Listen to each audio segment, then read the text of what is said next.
Manchester မှာဆက်ရှိသွားတော့မဲ့ Kobe Mainoo နဲ့ Harry Maguire အားလုံးပဲမင်္ဂလာပါ OK Sport ကနေပြန်လဲကြိုဆိုလိုက်ပါတယ် Manchester United အသင်းပရိသတ်တွေအတွက်တော့တကယ်ကိုသတင်းကောင်းပါပဲအသင်းရဲ့အနာဂတ်ကျက်ဝင်လေး Kobe Mainoo နဲ့ဝိုင်းရင်နောက်ခံလူ Harry Maguire တို့နှစ်ယောက်စလုံးဟာအသင်းနဲ့စာချုပ်သစ်ချုပ်ဖို့အတော်လေးနီးစပ်နေပြီဖြစ်ကြောင်း David Ornstein ကအတည်ပြုလိုက်ပါတယ်အထူးသဖြင့် Mainoo အတွက်တော့အခုစာချုပ်သစ်ဟာ2031ခုနှစ်အထိရှေ့လျားမှာဖြစ်ပြီးဓာတ်စာငွေလည်းတိတိတသားတိုးတက်လာမှာပါဒါဟာ United အသင်းအနေနဲ့သူတို့ရဲ့အနာဂတ်ကျယ်ပွင့်လေးကိုရေရှည်လက်တွဲသွားဖို့ဘယ်လောက်အထိတနိဋ္ဌာန်ချထားတယ်လဲဆိုတာပြသနေတာပဲဖြစ်ပါတယ်။တကယ်တော့လွန်ခဲ့တဲ့လအနေငယ်ကအခြေအနေတွေနဲ့ရှင်းကြည့်လိုက်ရင်ဒါဟာမယုံနိုင်စရာလှည့်ပြောင်းတစ်ခုလို့ဆိုရမှာပါ။ညီပြ Ruben Amorim လက်ထက်တုန်းက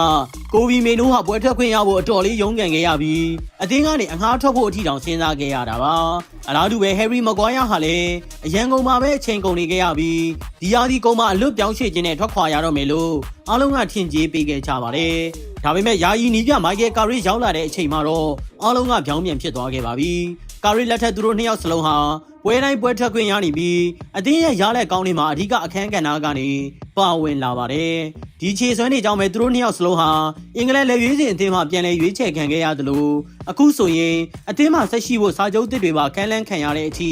ကန်ဂျမာကတပတ်လဲလာခဲ့တာပါ။အသက်33နှစ်အရွယ်မယ်ခွာရအထွက်တော့အခုစာချုပ်သစ်ဟာသူ့ရဲ့ကြမ်းခိုင်မှုနဲ့ professional စံမှုကိုအသင်းကအတိအမှတ်ပြုလိုက်တာလည်းဖြစ်ပါတယ်။ Manchester United ရဲ့သတင်းတော် Mark Critchley ရဲ့အဆိုအရ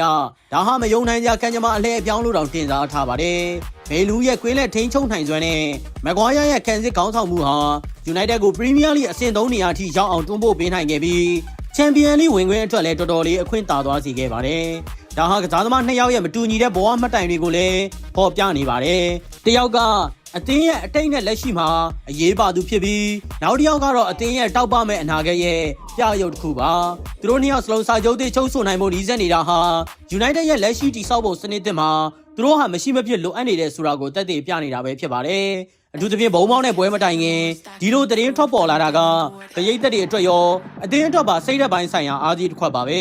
ကိုဘီမိန်နူးနဲ့ Harry Maguire တို့ရဲ့အိမ်မက်တွေဟာ Old Trafford မှာပဲဆက်လက်ရှင်သန်နေအောင်ပါပါတစ်ချိန်ကအသင်းကနေထွက်ခွာဖို့နီးစပ်ခဲ့တဲ့သူတွေဟာအခုတော့အသင်းရဲ့အဓိကမန်နိုင်တွေအဖြစ်ပြန်လဲရက်တီလာနိုင်ကြပါပြီဒီစာချုပ်သစ်တွေကတဆင့်သူတို့နှစ်ယောက်စလုံး United ကိုအောင်မြင်မှုလမ်းကြောင်းပေါ်ဘယ်လောက်အထိဆက်လက်ပို့ဆောင်ပေးနိုင်မလဲဆိုတာကတော့ရင်ခုန်စိတ်လှုပ်ရှားစွာနဲ့စောင့်ကြည့်ရတော့မှာပဲဖြစ်ပါတယ်ဒီလိုအရသာရှိတဲ့သုံးသက်ချက်တွေကိုအမြဲနားဆင်နိုင်ဖို့ OK Sport ကို Like and Follow လုပ်ထားပေးဖို့ပြောကြရင်အဆုံးသတ်ပါရစေကျေးဇူးတင်ပါတယ်